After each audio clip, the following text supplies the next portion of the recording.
Story 1. A Haunting in Illinois.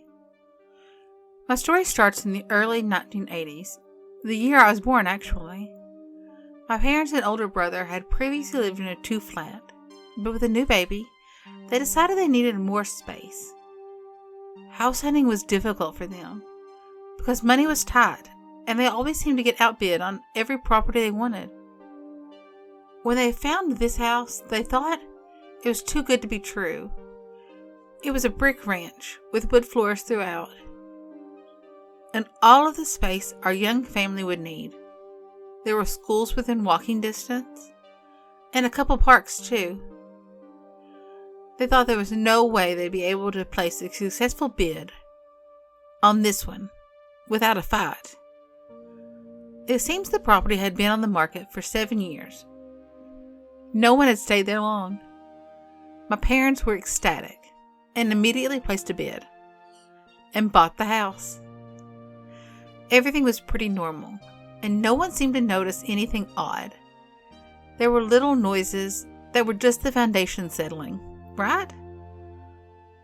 The day I was christened, my parents invited everyone over for a party and to see the new house. We had only been moved in a month or two, and this was the first opportunity for the whole family to check it out. My aunt walked up the stairs, and as soon as she set one foot in our entryway, not even saying hello, she looked at my mother and said, "I will not go into your basement, nor will I go into your attic." My mother thought this was strange, but just brushed it off. While living in the house, things seemed to escalate. The kitchen was always about 20 degrees colder than the rest of the house, even on the hottest summer days. There were constant footsteps down the hallway. They were very noticeable because of the wood floors. One day my grandmother and my mom were hanging out in the house watching me when they heard footsteps coming down the hallway. And me, being a 1-year-old, heard them too. You could follow where they were going and where they were coming from. And as soon as they approached where the doorway was, I started screaming and crying at the top of my lungs. Mom and Grandma picked me up, and they ran out of the house as quickly as they could. We didn't go back until my dad was home from work. Another weird thing that would happen quite regularly was that the basement windows and the shutters that was attached to them would bang at random times. Now, the shutters were bolted to the walls of our basement, and with how the windows were set down in the window wells, there was no way that wind could be vibrating them that hard. We never figured that one out. Everyone in my immediate family was injured while living in this house. My brother, who was 8 or 9 at the time, was playing on our living room floor when out of nowhere, my mom hears a scream. She walks in to find that the fireplace mantel has fallen on top of him. He, of course, was not strong enough to have pried it off the wall and was sitting about 15 feet away from the fireplace. He says it flew off the wall and hit him. My dad was hanging up a piece of artwork in the hallway one day and said that the hammer flew backwards and hit him right above the eye. He had to go to the hospital, and he still has 2 scars above the eye from where the sharp points on the claw side of the hammer hit him. My mom says that an unseen force pushed her off the back deck, causing her to break her arm. I was the only one to see the ghost, but I cannot recall anything, even though it was my very first childhood memory.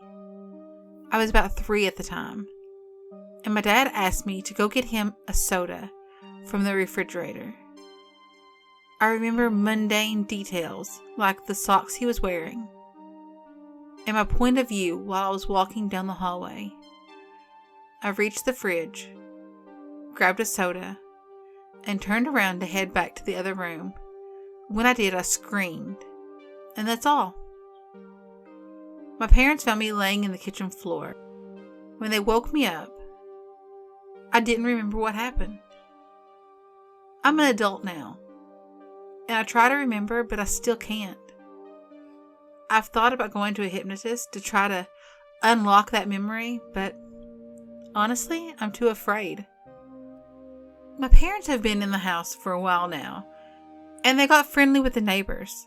After a while, they started to ask about the house and our experiences with it. They then mentioned that they knew the house wasn't right.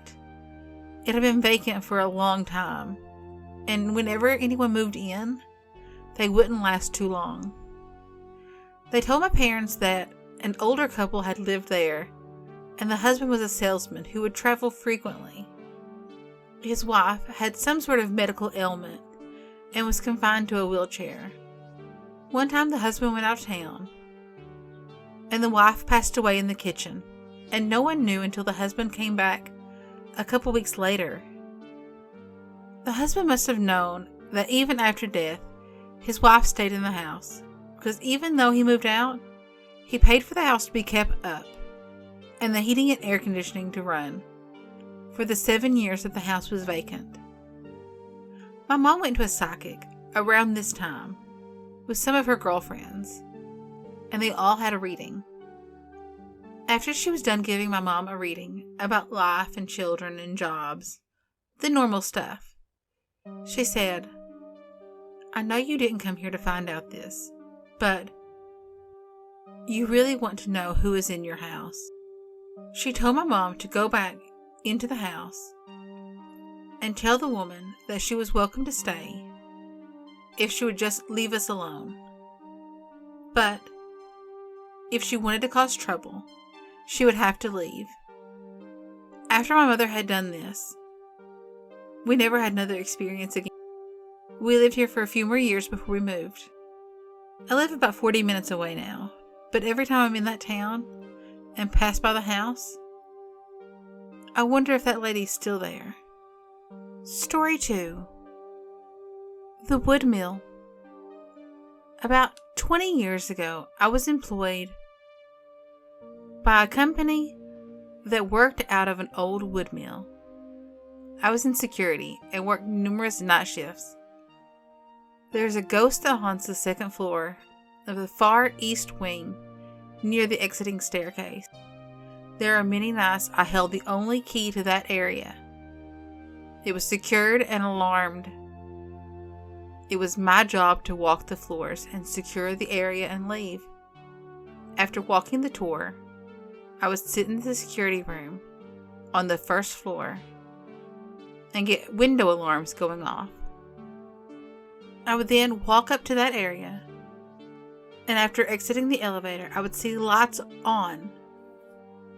I would get the strong smell of lilac perfume. Upon entering the area, the window would be open. This is 30 feet off the ground. No ladders outside. Windows had screens and latched inside. Lights on, and even sometimes furniture moved and placed on desks. Puzzled, I'd leave the area, shutting off the lights, latching the windows, fixing the furniture, resetting the alarms. It would happen every now and then with no explanation. Many employees witnessed similar events in daylight hours, but no one saw an apparition or figure. However, the lilac perfume and the temperature in the area would always be cooler when the fragrance was around. When it was gone or normal, the temperature was usually around 75 degrees. The story goes from wood mill history that at the turn of the century, a young woman had an accident in the second floor area. Her long hair had got stuck in a huge woolen machine, crushing her skull. This was before machines and equipment had emergency shutoffs. Machines just kept running until the steam ran out and stopped the engines. They say her ghost still haunts that floor. Today, the woodmill is being converted into luxury condos. Good luck to the individual who purchases on the second floor. You might just have a run-in with this spirit and her lilac perfume. Story 3. Ghostly Encounters. It all started in my childhood home. It was a 3-bedroom, 1-bath in Garden Grove, California. If you were to drive by and look at the house, it was cute. A nice home in a good environment. However, the things I experienced sparked my interest and curiosity in the afterlife. Everything and every room in that house felt awkward whenever I walked into it. I shared the middle bedroom with my younger brother, who was only 4 at the time. Once a month, I would have a nightmare of a young girl sitting on our picket fence with red eyes aglow, staring at me with a baleful expression. She didn't seem happy that our family was there. The strange part was that whenever I would have these awful dreams, I would wake up to find my little brother crying as if someone had really hurt him. I never took these nightmares seriously, though. We had an old rusty swing set that we loved so much. I was only 10 at the time. During the daytime, everything would be fine and no strange things would occur. However, once nighttime fell, our backyard would be off limits. My mom wouldn't let us go into the back and play on summer nights, and she never told us why. One night, my mom forgot to turn off the water hose, so she kindly asked me if I would go do it for her. The idea of this really bothered me, but I didn't take anything paranormal into consideration. So I went straight to the back of the house, and the walk there felt like it took an eternity. I had a strong, eerie feeling that I was being watched and followed.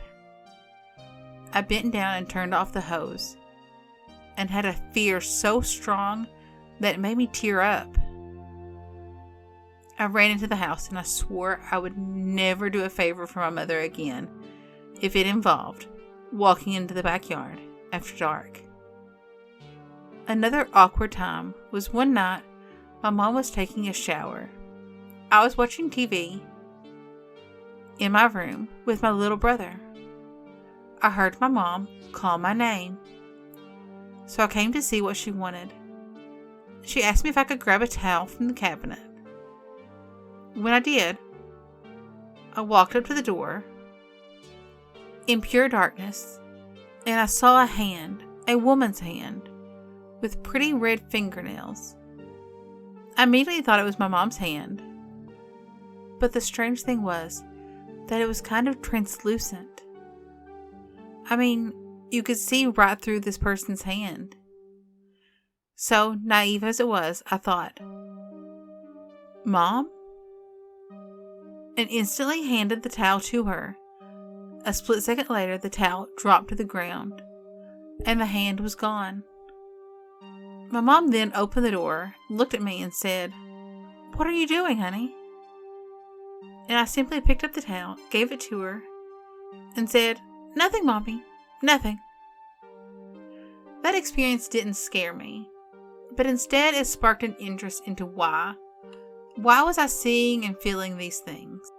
There was much more when it came to that house, such as if you were sitting in the living room watching TV.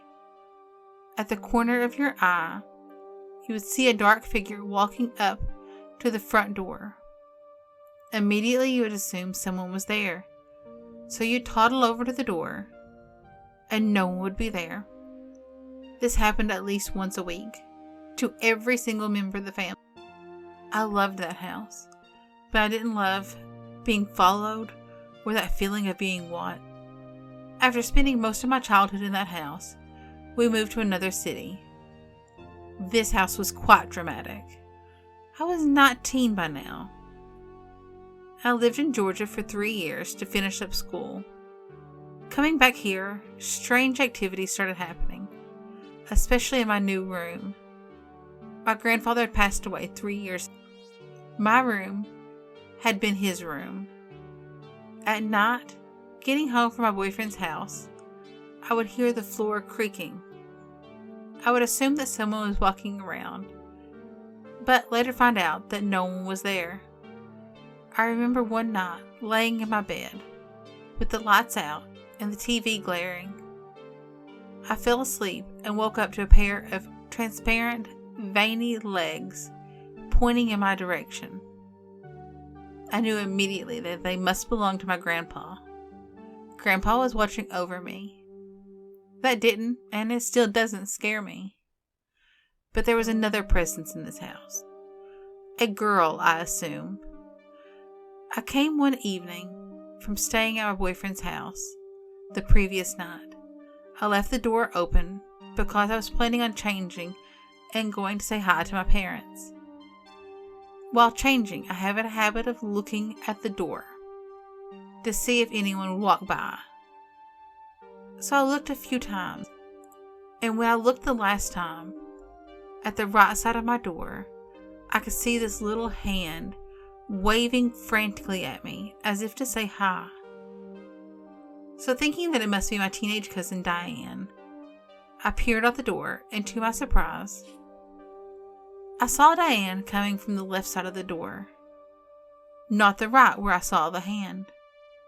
That did freak me out. One evening I was playing hide and go seek with my cousins inside the house at around 10 p.m. I hid in my room. 2 minutes passed and I grew impatient. I ran out to the family room, and out of the corner of my eye, I saw the figure of a girl running away from me. I ran after it, thinking it was my cousin, only to find that, of course, she came after me from another room a minute later and gave me a look as if I was crazy. The person I was chasing was not my cousin. So who was she? Who is the girl that haunts this house? Perhaps I'll never know. Thanks for listening. I hope you enjoyed the stories. If you did, hit that subscribe button and give me a thumbs up. I really do appreciate it. Bye!